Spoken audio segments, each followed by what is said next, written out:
د ټولو نه زیات لوستونکي کتاب چې دی نو هغه قرآن دی. قرآن ته قرآن ځکه ویلی شي چې د دې تلاوت زیات کیږي. دا د ورځې په رڼا کې ویلی شوی دی، دا د شپې په تیارو کې ویلی شوی دی، دا داسې مجلسونو کې ویلی شوی دی، دا په خوشي بیابانونو کې ویلی شوی دی، دا په خندا کې ویلی شوی دی، دا په جړا کې ویلی شوی دی. دا د الله داسې کلام دی چې د دې تلاوت ډیر زیات کیږي. امام شافعي رحمه الله فرمایي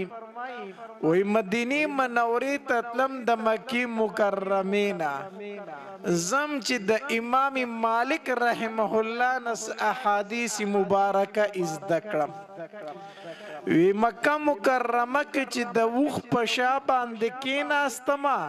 نو د قرآن تلاوت می شروع کو. نو مدینه منورې ته چې تلم نو ما 8 شواروز سفر کړو، 8 ورځې او 8 شپې. خو چې مدینه منوره کې د اوخ نه کوزیدما نو په دې 8 ورځو او 8 شپو کې ما 14 پیرې د الله کلام سر ته رسولی و. رونو نن ستاسو په دې علاقه سلیمان خیل د مسجد کې ډیرو ماشومانو د الله جل جلاله کلام سر ته رسولی دی، د الله پاک کتاب سر ته رسولی دی. دا هغه کلام دی چې الله تبارک وتعالی دې له ډیر امتیازي شان ورکړی دی. یو خدا دی چې په مخ د ځمکه باندې د ټولو نه زیات تلاوت چې کیږي هغه د دې کتاب کیږي. په ظاهر کې کورته مونږ وګورو دا د نورو کتابونو په شان په ظاهر کې یو کتاب ښکاري، د 2 کایو په منځ کې څه ورقې څه پاڼې دي، په هغې کې څه الفاظ لیکلی شوي دي. په ظاهر کې خو داسې ښکاري خو په حقیقت کې دا عام کتاب نه دی. په مخ د ځمکه باندې د ټولو نه زیات لوستونکي کتاب چې دی نو هغه قرآن دی. قرآن ته قرآن ځکه ویلی شي چې د دې تلاوت زیات کیږي. دا د ورځې په رڼا کې ویلی شوی دی، دا د شپې په تیارو کې ویلی شوی دی، دا داسې مجلسونو کې ویلی شوی دی، دا په خوشي بیابانونو کې ویلی شوی دی، دا په خندا کې ویلی شوی دی، دا په جړا کې ویلی شوی دی. دا د الله داسې کلام دی چې د دې تلاوت ډیر زیات کیږي. امام شافعي رحمه الله فرمایي وی مدینه منورې ته تلم د مکی مکرمې نه، زم چې د امام مالک رحمه الله نس احادیث مبارکه زده کړم. وی مکه مکرمه کې چې د وخ په شا باندې کېناستما نو د قرآن تلاوت می شروع کو. نو مدینه منورې ته چې تلم نو ما 8 شواروز سفر کړو، 8 ورځې او 8 شپې.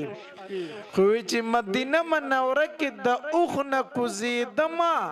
نو په دې 8 ورځو او 8 شپو کې ما 14 پیرې د الله کلام سر ته رسولی و. دا داسې کلام دی چې دا د څاروو په شاګانو باندې هم ویلی شوی دی. ابوبکر ابن عیاش رحمه الله په بخاری شریف کې به تاسو ته دا نوم ډیر زیات میلاویږي. روایاتو کې راځي امام ذهبی رحمه الله د ابوبکر ابن عیاش رحمه الله متعلق لیکي وی کله چې د وفات کېدو په خپل کوټه کې په یو کټ کې پروت دی نو خواله خور راله هغې خورې په جړا شوه نه ابوبکر ابن عیاش رحمه الله ورته وفرمایل لم تبکي ته ولې جاړې نو هغې ورته وي ابکي علیک پتا باندې جاړمه چې ته وفات کېږي ته رانه جدا کېږي نه هغې رورې ورته وویلو وی کو خامخا جاړې نو په ما مه جاړه په خپل ځان باندې بیا وجاړه ځکه چې دا ورځ خو ما د الله نه غوښته ما ټول عمر جړاګانې کړي الله ته نو نن چې زما د خندا ورځ راله نو ته جاړې دا خو زما د خندا او د خوشحالۍ ورځ ده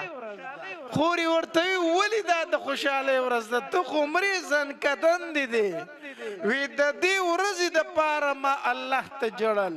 وی په کوم ځای کې په کومه کوټه کې د کومې کوټې په ګوټ کې چې ستا د رور کټ پروت دی په دې ځای باندې ما د قرآن 18,000 ختمونه کړي دي 18,000 ما به د الله نه غوښتل چې الله په کوم ځای چې زه د قرآن تلاوت کوم الله په دې ځای باندې ماله مرګ راوله نن هغه ورځ راله ستا ورور په اخ کې ځای پروت دی او زنکدنې دی نو ته جاړې ما خو دا ورځ د الله نه غوښتله د قرآن تلاوت په مخ د ځمکه باندې د ټولو نه زیات کېږي دا اول خاصیت د قرآن دی اول اعجاز د قرآن دی دویم خاصیت الله تبارک وتعالی قرآن پاک ته دا ورکړی دی چې د دې په نفس تلاوت اورېدو باندې الله کافر مسلمان کړي کافرانو چې کله د قرآن تلاوت اورېدلی دی الله پې هغې ته ایمان نصیب کړی ای رونو تاسو نه تپوس کوم چې قرآن تلاوت کافر ښه په غور سره اورېدلی الله پې هغه مسلمان کړی نو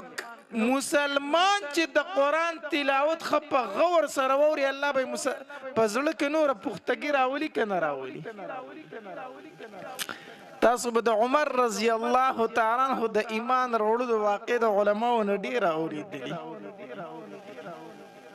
روایتو کې راځي د مکی مکرمه کافر راټول شو په دار الندوه کې ابو جهل هم ناسته عمر رضی الله تعالی عنہ هم ناسته د مکی نور سرداران هم ټول ناسته خبر دا کېږي چې ردي الګ خو زمونږ په منځ کې لوی اختلاف جوړ کړی دی چې د هغه نوم دی محمد صلی الله علیه وسلم دغه زمونږ په دې علاقه کې ډېر انتشار جوړ کړی دی پلار او زوی د یو بل سره په جګړه دي ښځه او خاوند د یو بل سره په جګړه دي زمونږ بوتانو زمونږ خدایانو ته بدې ردې وایي د دې څه مخنیوي پکار دی مشورې کېږي چې څه وکړو عمر را پاسېدو او دې تورې نه یو کړس داسې ویستو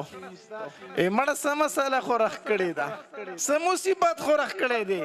د یو هلک فکر درله نه درځي زه ځمه چې کیسه یې ختمه کړم ځمه چې اوس د هغه سر راوړم دې دارالندوه کې تاسو ته پیش کړم ابو جهل چې دا خبره واورېده که نه وی عمر کو دا کار دی او کو زما د طرف سل اوخان بتا ته په انعام کې میلو شي سل اوخان میلو شو د نبی رسول الله ډېر سخت دشمن وکنه سل اوخان درته په انعام کې در کوم کو دا کار دی او کو عمر رضی الله عنه تو وی او سل اوخان را کوي او سل اوخان در کوم اوسې تماشا کو چې دا غسر راوړم دار الندوه نه راووتو تورې داسې راغستې ده مکه مکرمه کې دا خبر خور شو چې د نبی علیه الصلاة والسلام په قتل پسې نعوذ بالله عمر راوتی دی نبی علیه الصلاة والسلام په دار ارقم کې د خپلو صحابه کرامو سره ناست دی چې څه وکړو عمر راوتی دی په لاره باندې تېرېدو نو پلار کوله سعد ابن وقاص رضی الله تعالی عنہ سعد رضی الله تعالی مخله ورغه عمر سکای نو د نبی علیہ الصلوۃ والسلام دا نوم مبارک ډیر په بدو الفاظ واغستو ډیر بد الفاظ ویلو وی زما چې د پلان کې سر کلم کما چې داخلك تینو وزګار کما او د مکه ته وزګار کما نبی علیہ السلام نو ډیر په بدو الفاظ واغس سعد رضی الله تعالی عنہ فرمایل عمر ته نشیت له وی ولی نشمتله تر خمار اغست ولی نشمتله وی ته دغه خواله نشیتله وی څنګه نشمتله وی ته به زمانه څنګه تیریږي وی ختم ګور چې صاحب شوی کو تم بي دین شوی کو وی او زم صاحب شوی ما کو ترا ته بي دین وای یقینا ما د پلار نک دین پری خې دی او ما په محمد مصطفی صلی الله علیه وسلم باندې ایمان راوړی دی عمر رضی الله تعالی تور تاوکړی چې اول خستانه سر وما داغه سره به ورستو ګورم سعد رضی الله تعالی تور راويستا نږدې و چې په دواړو په یو بل باندې د تور گزارونه کړې وي خو سعد رضی الله تعالی ول یو پیغور ورکو وی عمره ما محمد پر دوا صلی الله علیه وسلم لومبه د خپل کور فکر وکا پیغور ول ورکو ولې زما په کور کې څه چللې وستاغه اوخه او هغه خور دی مسلمان شوی دی زما خور مسلمان شوی او اوخه مسلمان شوی او عمر رضی الله عنه زما چړم به دا کار تمام کما ورغه چې د خور د کور دروازه وکتاغه د هغه طرفه کونډه وا زنجیر ورغلی و د توري په دی موټي باندې په دروازه گزارونه شروع کړو دنه خور پوښوا چې عمر راغه او هغه دنه د قران تلاوت کو استاد ول راغلی و د عمر خور ته او د عمر رضی الله عنه ته قران خودو هغه استاد ته وی ته کوټه تلاړ شت پټشه زئی خور یم او دای اوخره مونږ بو سره ګورو خو ته پر دې سړی چې تا تاسو نه وای چې تا تاسو نه غته ټیک ده هغه کوټه ته دن نکو عمر رضی الله تعالی ته ورکولاو کو چې څنګه وته ورکولاو کو کنه عمر رضی الله تعالی شروع شو په خپل اوخي باندې او د توري د موټه چره په دې باندې په گزارونه کې په خپل وخی خور چې وکتل چې یو طرف ته خاوند دی او بل طرف ته رور دی جګړه ده نو په منځ کې خلاصون شروع کو چې په منځ کې خلاصون کو عمر رضی الله عنه چې سپېړه تاوکله خور لیدا مخو عمر رضی الله ډیر عجیب زور دومره په زور سره سپېړه ورکړه چې د خور د مخ وشلې د دیونی ته داري شروع کړي د عمر رضی الله عنه په دې کپړو باندې او په دې مخ باندې د وینو هغه داري ولګېدي چې ولګېدي نو دا خورې په جړا شوه وی عمره ووره که ته عمر ابن خطاب ته د خطاب زوی نه ګورې زم د خطاب لور یم ته وایي چې زه د خطاب زوی یم زورور یم زم د خطاب لور یم ګورې د چا نه کمه نه یم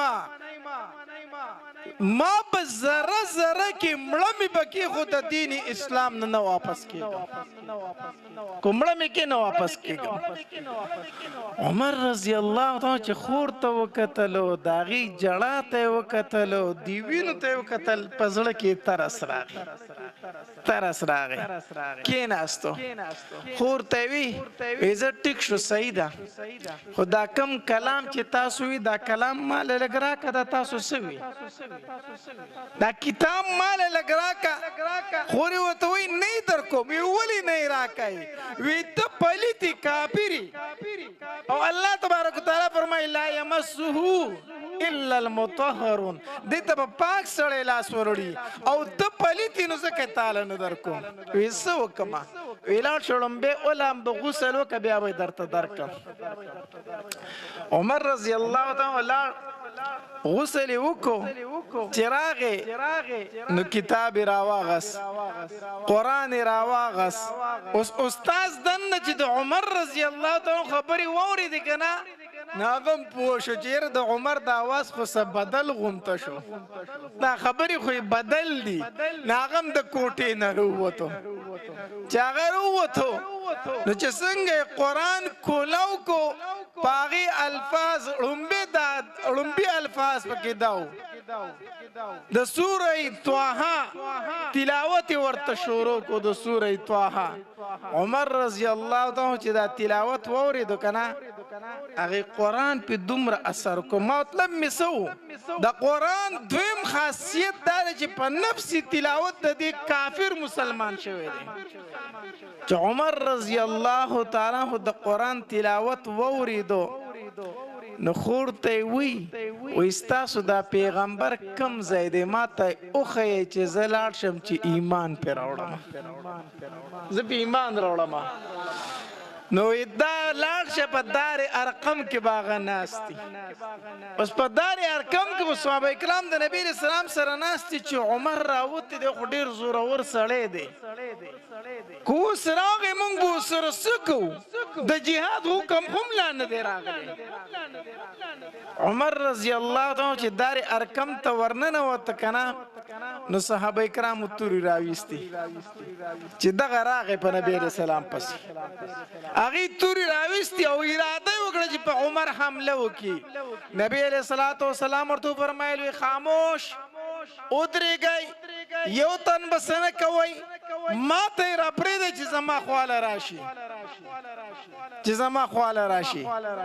عمر رضی الله تعالی چې د نبی رسول الله خواله راغی کنه نبی رسول الله د دې گریوان نه داسې ونیو وی عمر سدي اراده د پکم نیت راغلی نبی رسول الله ډیر بهادر وخا نبی رسول الله ډیر بهادر صحابه کرام فرمایي په مونږ ټولو کې زیات بهادر چې هغه نبی علیہ الصلوۃ والسلام ویزل مدینه منوره کې یو درز وشو د دماکي आवाज وشو مونږ غلی د کورونو نه وروتو رڼاګانې خو لګوري چې چلو شو وی چې قتل پدې کې مونږ نبی علیہ الصلوۃ والسلام په شاتور اسپان دی په بربند اسپان دی بغیر د زین نسور دی زمون خواته ودریدو وی نبی علیہ السلام د اسن راکو شو وی چې ودشه هیڅ مسله نشته ما غیر چا پیر د مدینه منورې نه تاو شو مرالما همون رڼاګانې لګوري نبی علیہ السلام بیا غیر چا پیر مدینه منوره کتلی وا او په هغه اسورو چې زین پیم نو دا اسور له خو چرته کړی دا نه خو دا کړي کنه مصیبت تر پکې داد ما د اسور لیډر کړی دا وساپور برا سره سونه ولاړو اوس مصروف ډیر شوم اوس نشم کوله د اسور لیس آسان کار نه دی ښا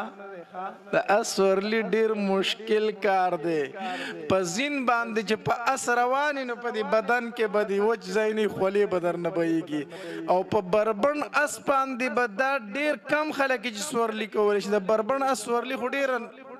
ګران کار دی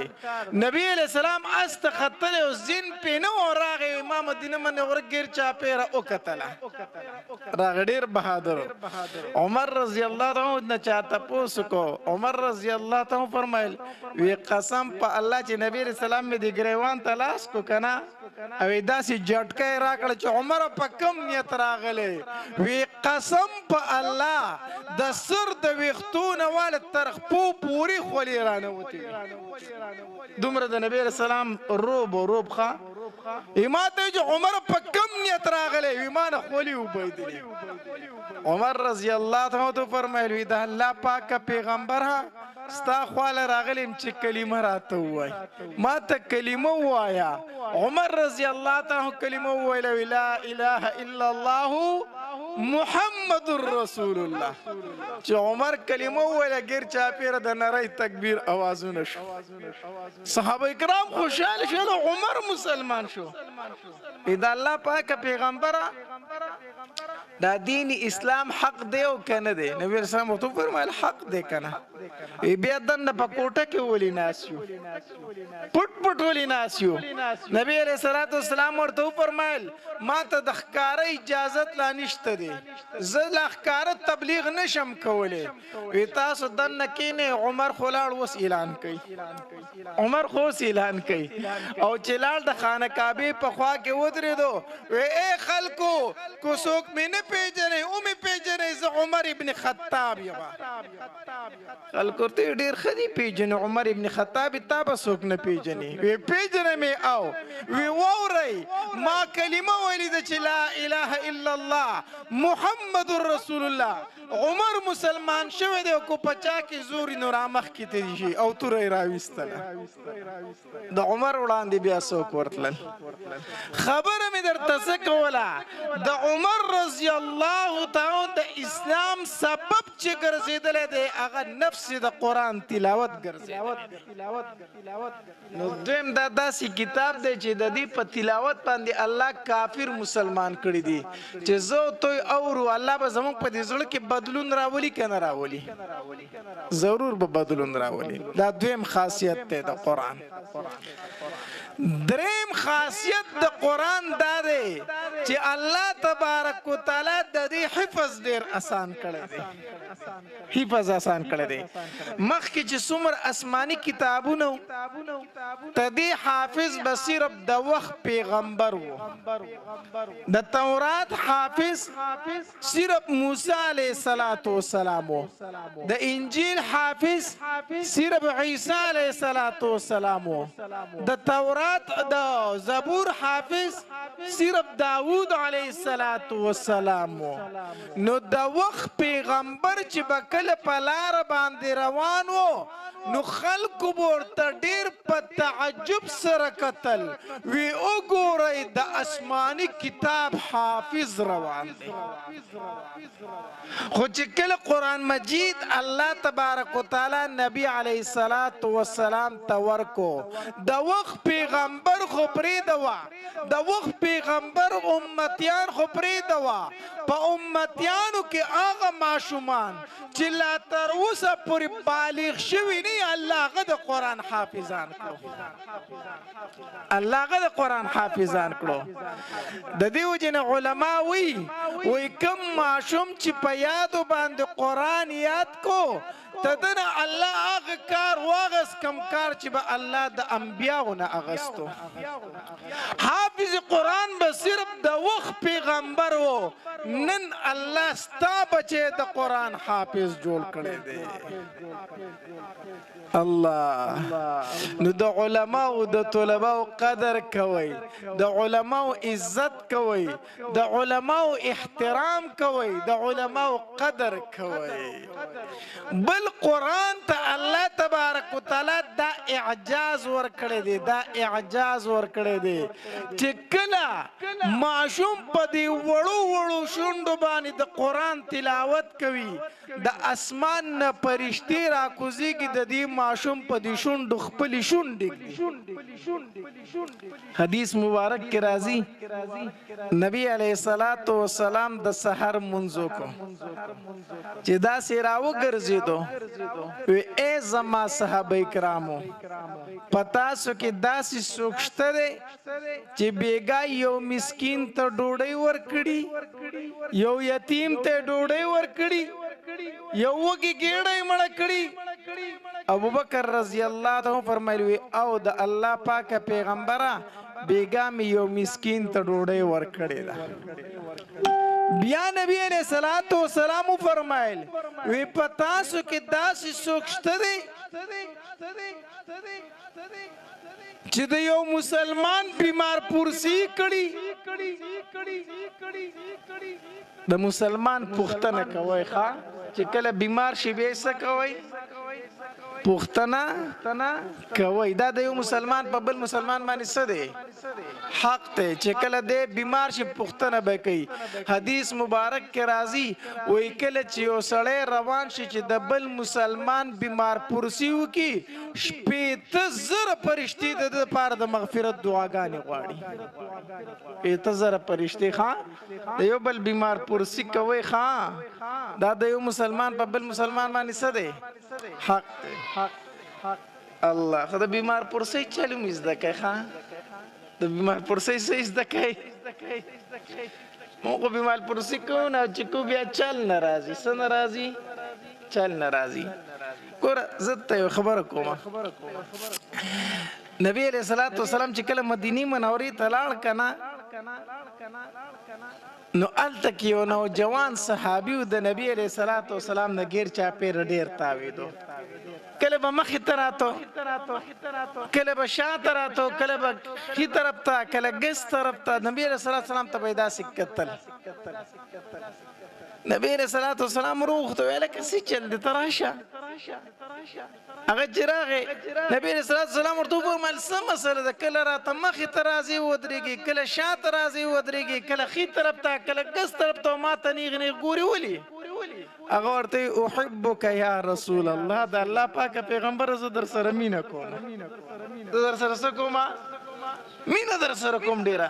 نبی علیه السلام مینه را سره کوي. وی رښتیا سي د خولې خبره ده په رښتیا مینه کوي؟ نه د الله پاکه پیغمبره د زړه نه در سره مینه کوم. وی بیا پلار دې څه کار کوي؟ مسلمان دی کو کافر؟ بیا خو کافر دی. بیا لاړ شه ماله دې د پلار سر راوړه، ماله د پلار سر راوړه. اوس دا مضبوط امتحان دی که نه دی؟ لاړ شه چې پلار دې کافر دی بیا د هغه سر ماله راوړه.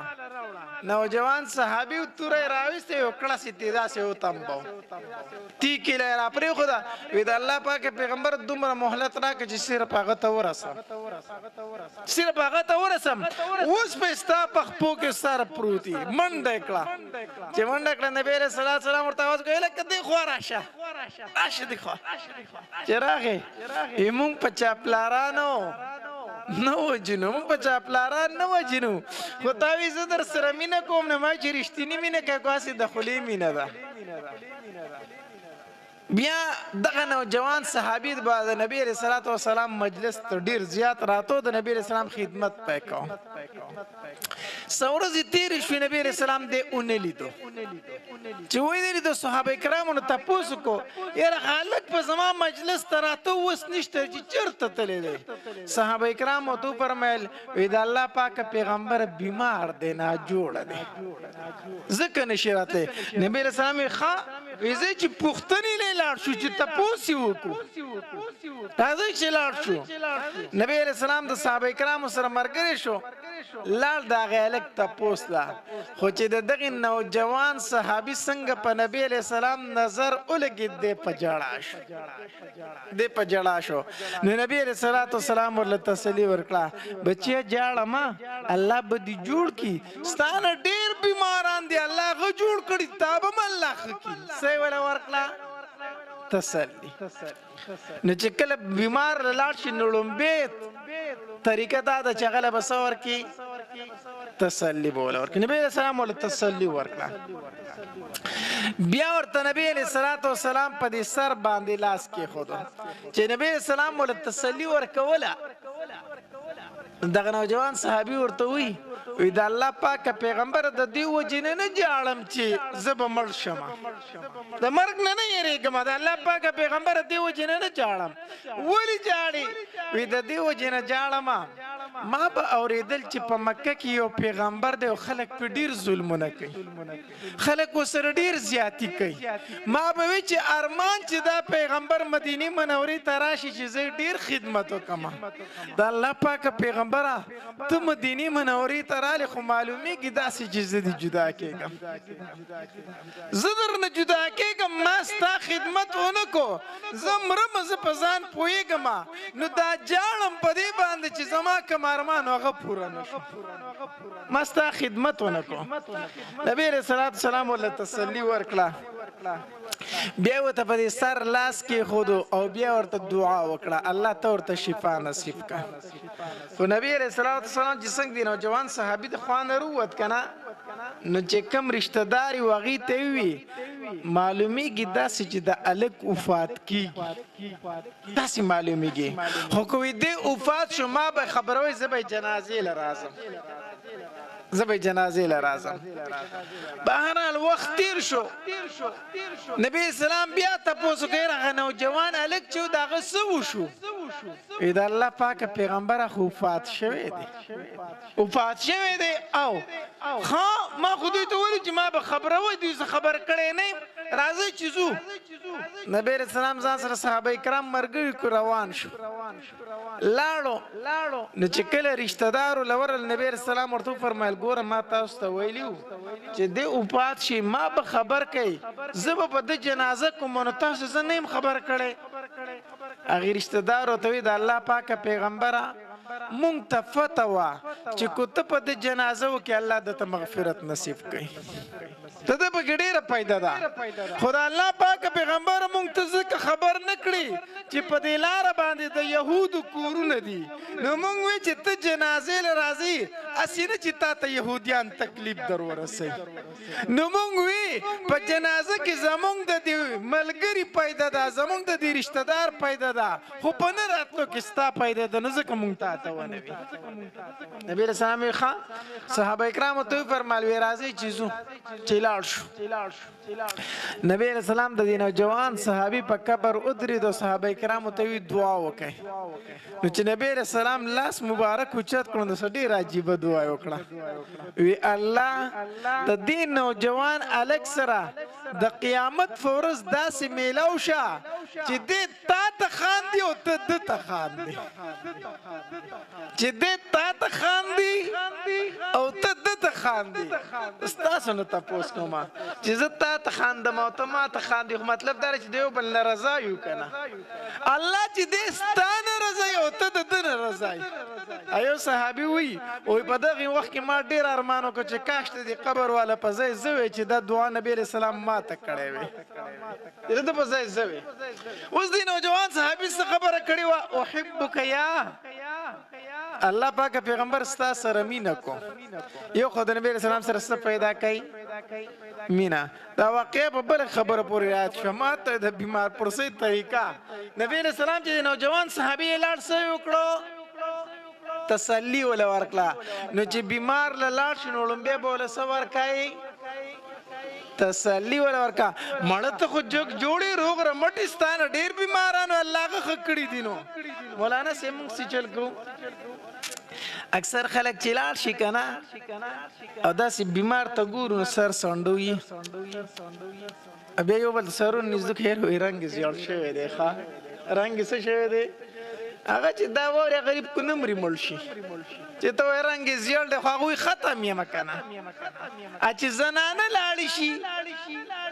هغه خو به د مکه روح کې پي ټیک شو او الګین اعتراض تر سو پوری ډوډۍ نیوالي الته صحیح ده کنه دا څه ده کدا څه نه ده هغه به تا ته مریض پکړ پروت یو داغه ځن کدنې خو هغه به د خپل ډوډۍ فکر کوي یاره او کو ډوډۍ دی ور نکړه بار تر وته نه بیا خو دی راشه بیا خو دی چم پچم باندې نمرو خانه کوي کنه صحیح ده دا طریقه نه ده لومبه چلاړي تسلی بوله ورکی دویم بداو کې پسر بوته لاس کې دي دا لاس په بزکه کې دي چې د زړه ته تسلی راشي ویره کرانه نه کوي د بیمارانو اکثر خلک کرکه کوي دا مرز به ماته ولګي کنه نه لاړ شي لاس په کې دي چې دا غزړه خوشاله شي چې کرانه نکی او بیا ورته دعا وکا او الله ته ورته شفای کامله عاجله دائما نصیب کی اور پاسه بیا نور مې ساريګه ها موږ څه کوو یو خو چې لاړ شو کی بنو او خپلې کیسې به راوله لکه پلان کې داسې او پلان کې داسې خپلې کیسې به کوو هغې په کور کې پرده کړي مریض ته او زمونږ کیسې نه ختمېږي نو ټول کور په عذاب کې یو عالم او یو تن تپوس لتلی و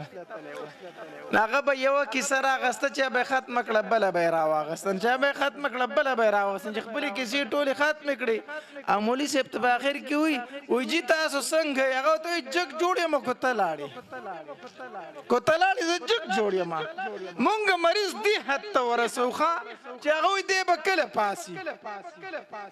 وایي ساري کې به بیا ډېر نه ښه مانه موضوع بیا ګډه وډه شي بهرحال دا هم د پیدې خبرې دي صحیح ده که نه نو نبی علیه السلام تپوس وکړو وی تاسو سحر مونځ یې وکړو راوګرځېدو وی ای زما صحابه کرامو تاسو کې داسې څوک شته چې یو مسکین ته ډوډۍ ورکړي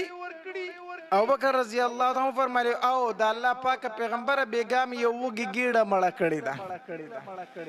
بیا یې تپوس کوي داسې در پکې څوک شته چې د مسلمان بیمار پرسی کړي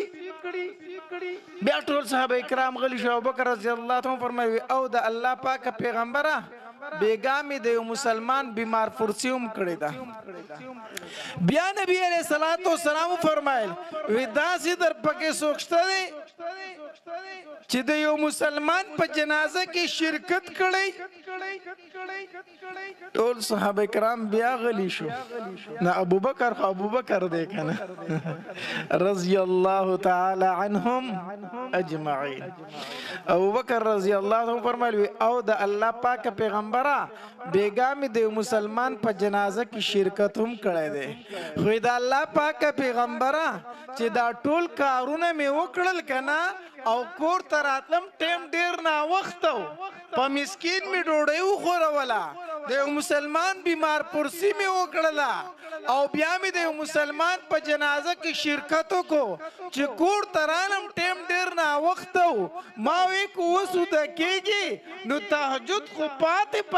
فرض مونځ به رانم پاتې شي د الله پاک پیغمبره بیا مې قرآن راواغستو او باقي نوره شپه مې د قرآن په تلاوت تېره کړه حتی تر دې پورې چې د مسجد نبوي نه د اذان اواز راغی حي على الصلاة حي على الفلاح الصلاة خیر من النوم د الله پاک پیغمبر بیا مسجد نبوي ته رالم او په تا پسې مې مونځ کو بیګانۍ شپه کې نه وده شوې نبی علیه الصلاۃ والسلام ورته وفرمایل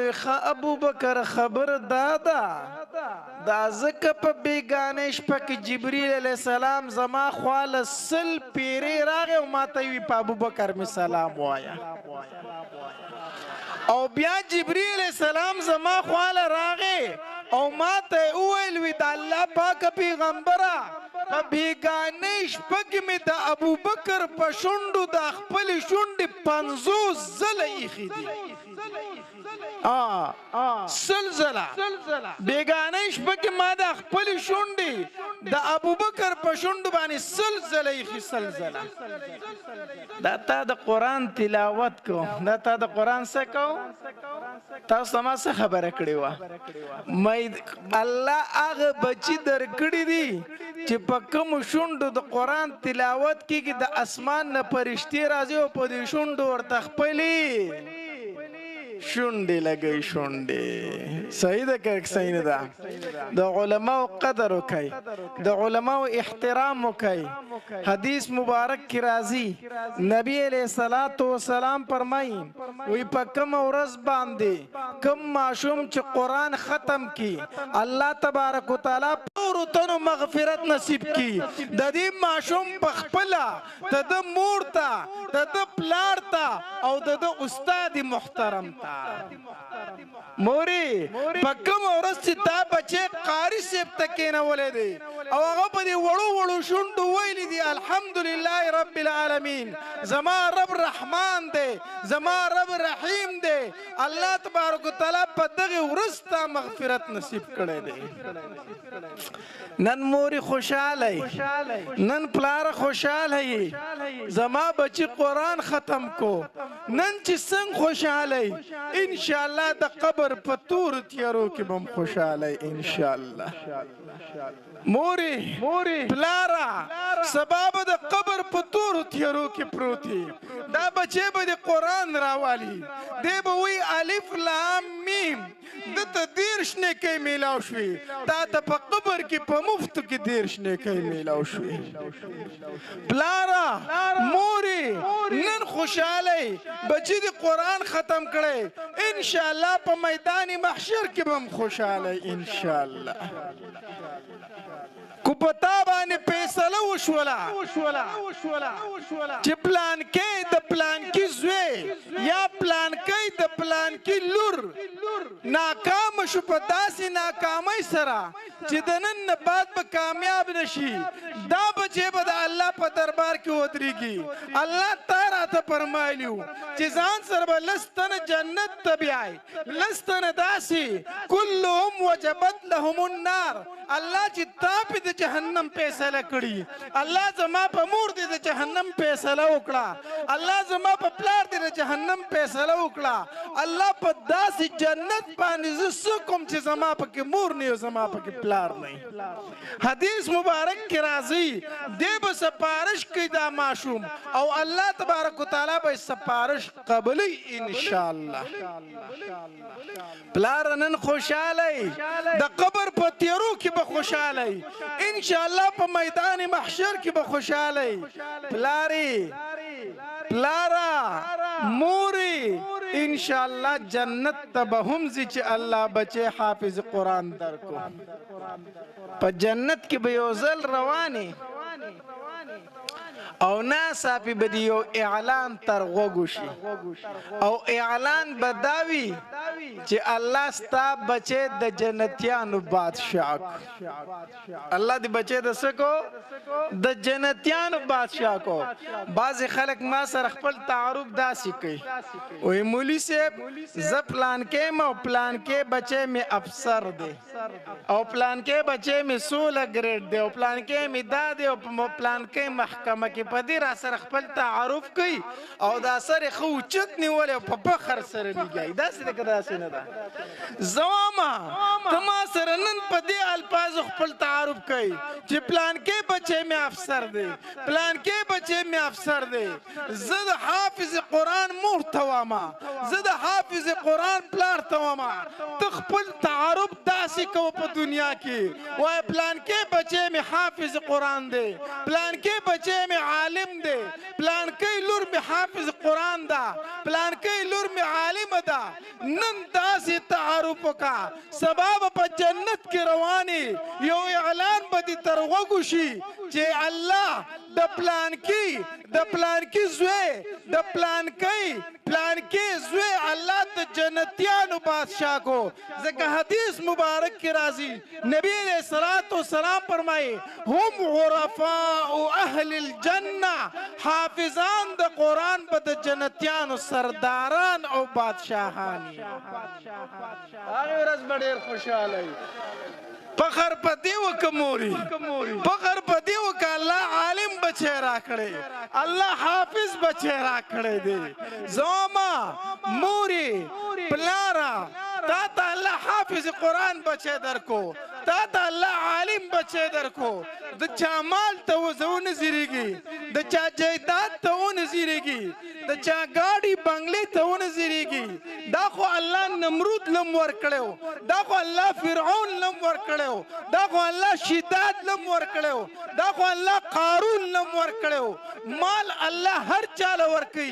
حافظ قرآن بچي الله هغه چاله ورکي چې په مقدس مکه الله خپل نظر ورواچوي او کم انسان پکې خوښ شي د خلکو د منځ نه روچت کې حافظ قرآن بچي ورته ورکي کم پلار له کم مور له چې الله حافظ قرآن بچي ورکړی دی پلارا موري ته عام پلار مور نه ته په دې خلکو په دې مینس کې الله خوښ کړی ځکه حافظ قرآن بچي درکړی فخر کوي په دې خبره خلک په مختلفو سيزونو فخر کوي څوک په گاډو بنگلو جیداد فخر کوي تاسو په څه فخر کوي په عالم بچي او په حافظ قرآن بچي فخر کوي کو به داسې کنه ان شاء الله زما د طرف ندي دی استاد محترم تا دی ماشومان تا د دی والدین تا د زړه د کومینه مبارکي وي زب سایما زما به مبارکي سوي تاسو ته خو هغه وخت کې مبارکي میلو شوی دا چې الله زمکه او اسمانونه لم نو پیدا کړی حدیث مبارک کې راځي د زمکه او د اسمان د پیدایش نظر کا لوړان دي الله تبارک وتعالى پخپلا د سوره طه او د سوره یاسین تلاوت وکړو نو چې کله فرشتو وورید کنه نو فرشتو وی مبارکی دی وی هغه چاله چې په چا بدا کلام نازلېږي او مبارکی دی وی هغه سینو لره چې په کوم سینو کې بدا کلام محفوظ کیږي او مبارکی دی وی هغه جبو لره چې په کوم جبو بد دی کلام تلاوت کیږي د هر زمانه د پیغمبر امتی د ارزو کړی دا چې ارمان چې دغه کلام ما ته میلو شوي چې ما پاغي تلاوت وکړي د کم کلام مبارک چې فرشتو مبارکي ور کړی وا خو الله دا دغه په قسمت کې نو لیکلې الله دا زمون په قسمت کې لیکلو نن مون قران راوالو د قران تلاوت کو فرشتو مبارکي دی هغه جبل چې په کوم جبل د قران سکیږي تلاوت کیږي زما د طرف نه تاسو ټول ته ډیر ډیر مبارک شي واخر دعوانا ان الحمدلله